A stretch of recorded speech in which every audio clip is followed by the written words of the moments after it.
Olá, eu sou a jornalista Fabiana Serran e agradeço sempre a sua presença aqui no quadro O Mundo em Foco. Hoje nós vamos falar sobre o Azerbaijão, que é um país que nós já conhecemos. Eu fui a primeira jornalista brasileira a pisar no território de Nagorno-Karabakh após ele ser liberado durante a guerra com a Armênia. E diante deste meu interesse pelo Azerbaijão, devido à minha visita, eu me interessei também pelo tema genocídio de Rojali.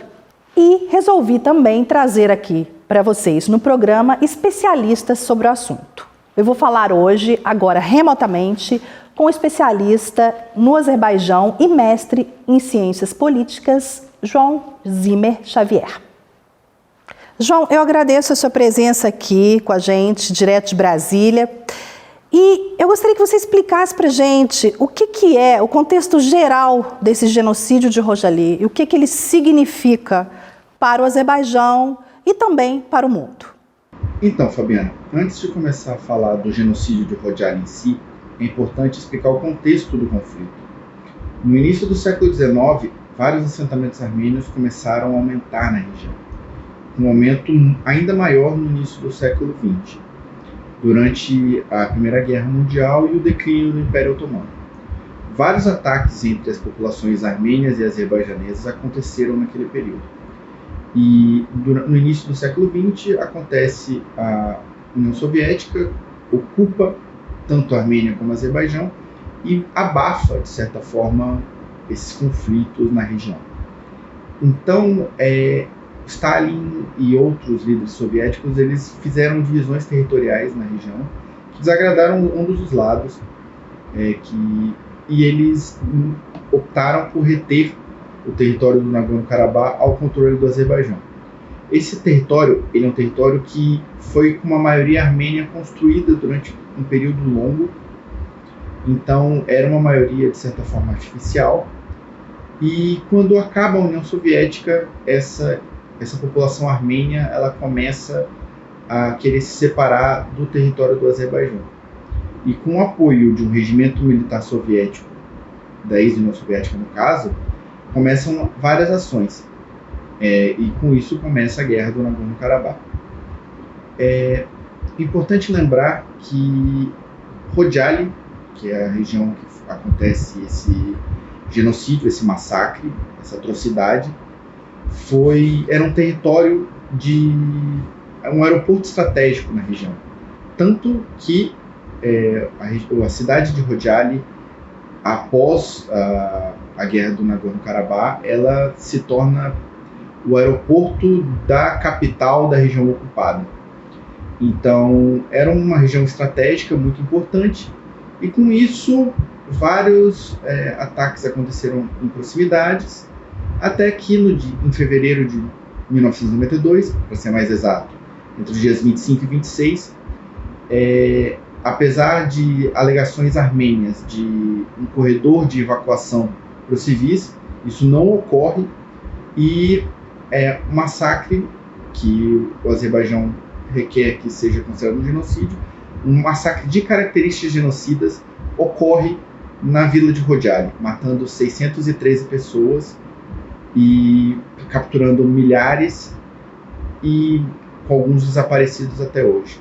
Entre essas 613 pessoas mortas, vale destacar muitos idosos, muitas crianças, muitas mulheres, e a característica mais importante que foi reportada por autoridades e por jornalistas estrangeiros foi a brutalidade como tudo ocorreu, com baionetas em mulheres grávidas, corpos queimados vivos e outras atrocidades foram bem claras na região.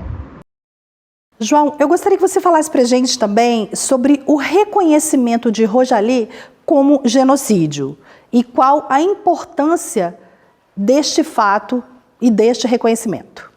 O Azerbaijão tem uma demanda importante que é o reconhecimento de Rojali como genocídio.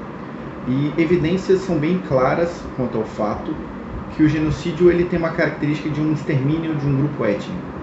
E os próprios oficiais, soldados armênios no período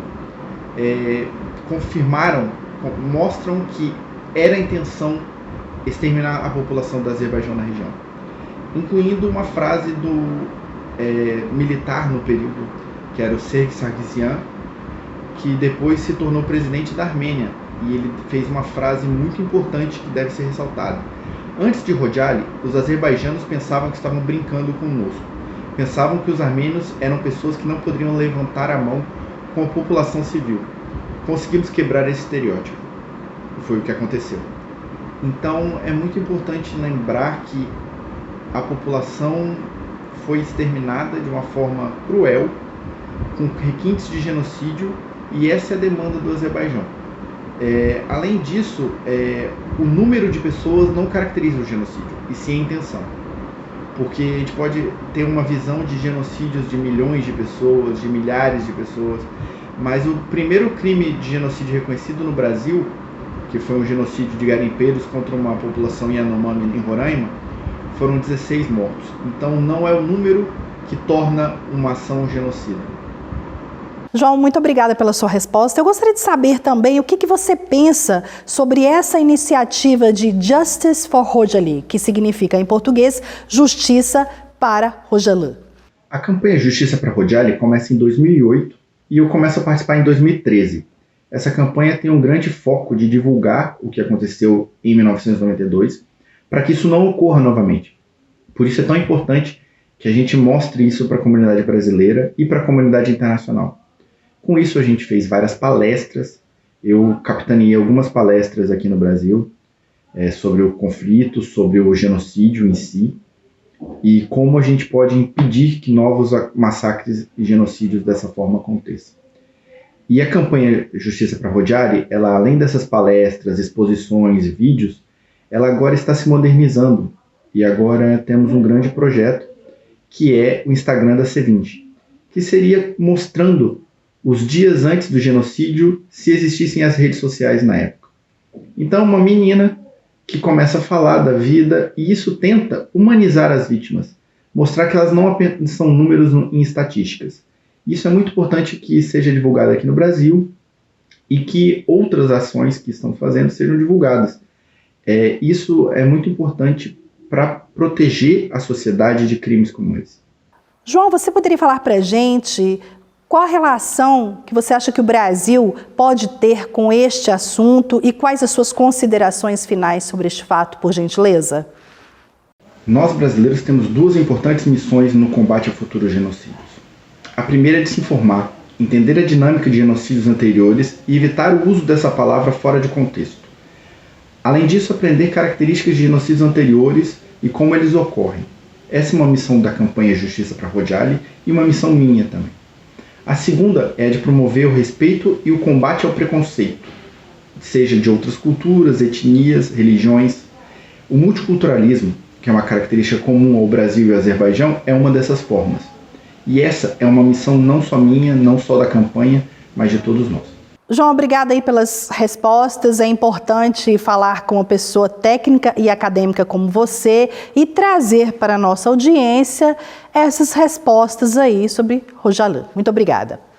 Eu vou falar agora com André Hiromi, que é jornalista especialista no Azerbaijão, e a André está lá em São Paulo, e nós vamos falar remotamente aqui com ela sobre o mesmo assunto. Vamos ouvir agora uma outra opinião sobre o assunto Rojali. Andréia, muito obrigada pela sua participação aqui no programa. Eu gostaria de te perguntar qual a importância que você acha para o povo brasileiro saber, conhecer mais sobre esse tema que é Rojali. Olá, Fabiana. Muito prazer estar no seu programa novamente. Agradeço a oportunidade de estar falando contigo. Agradeço a oportunidade também do senhor Ilham Plurov me deu para estar aqui falando com vocês hoje. Bom, respondendo a sua pergunta, é importante para nós brasileiros porque nós temos que entender a política do ódio, né? É quando uma classe, né, acha que ela é melhor do que a outra e que separa dentro da própria sociedade o nós, né, que a sociedade é o nós, com eles e aqueles, né? Aqui no Brasil acontece isso com os índios, com as mulheres, com os negros. E no Azerbaijão aconteceu com os armênios e os azeres. Mas voltando à sua pergunta, por que isso é importante no Brasil, para a gente entender isso? Esse genocídio aconteceu só 30 anos atrás. Não é um negócio de muito tempo atrás, é um negócio de agora. Então é importante a gente observar que sim, é possível isso acontecer novamente, se a gente não conseguir aí, fazer com que os culpados paguem por isso. Muito obrigada pela resposta, Andréia. E a minha segunda pergunta para você é: o que você acha que o mundo e até mesmo o Brasil precisa fazer para que esses chamados genocídios sejam evitados futuramente? Tá aí uma ótima pergunta, A começar, eu acho que o mundo inteiro precisa entender, não só nós brasileiros, que somos todos parte de um só. Existem fronteiras, existem outros países, outras culturas, mas todos nós somos um só SUS. A que ponto vamos chegar? Então, isso é inadmissível, existem leis internacionais para isso, não precisava, eu acho que é uma coisa, para mim, mas é um absurdo e é importante para nós, como ser humano, entender que nós somos todos iguais. Temos nossas diferenças, graças a Deus, todo mundo é diferente. Nós pensou, 10 mil, Andréia, nem eu ia aguentar. Mas o respeito ao próximo, as diferenças, isso é importante para o mundo entender e para ter um mundo melhor. Andréia, e a minha última pergunta para você é: o que você acha do tema Justice for Khojaly? Justiça para Khojaly. Mas era aí que eu queria chegar. A iniciativa Justice for Khojaly é incrível, porque mostra exatamente isso que eu acabei de dizer. Eles não pedem vingança, eles não se acham melhor que ninguém, eles pedem justiça. Justiça é o que é pedido. Eu acho incrível essa iniciativa da Leila Alieva, que é a filha do presidente do Azerbaijão, Ilham Aliyev, e é muito importante que a gente apoie. Por quê? Porque ali naquele site você tem a petição onde pede-se para que as pessoas responsáveis sejam julgadas, E seria bacana ser condenada, porque nós temos provas, temos documentários. É um genocídio reconhecido internacionalmente, porque está dentro das regras internacionais que definem o que é genocídio. Então é muito importante essa ação, não só para o Azerbaijão, mas para todo o mundo, para a gente mostrar que a gente, como humano, nós somos civilizados e a gente tem leis internacionais para serem seguidas e que não se pode matar uma nação, uma pessoa, ou somente para o português se você não souber inglês. E vai estar lá a petição, que vai pedir só seu nominho, e-mail, clica lá, vão pedir doação, mas se você não tiver como doar, não precisa doar, o importante é a sua assinatura. Vamos participar e apoiar essa justiça que também faz parte de nós. Um beijo, minha querida, um beijo para todos vocês e obrigada. Espero o apoio.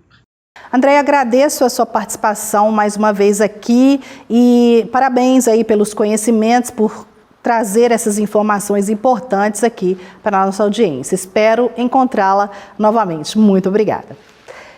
E então nós ficamos por aqui. Vocês ouviram a opinião aí de duas pessoas que são especialistas no assunto Azerbaijão.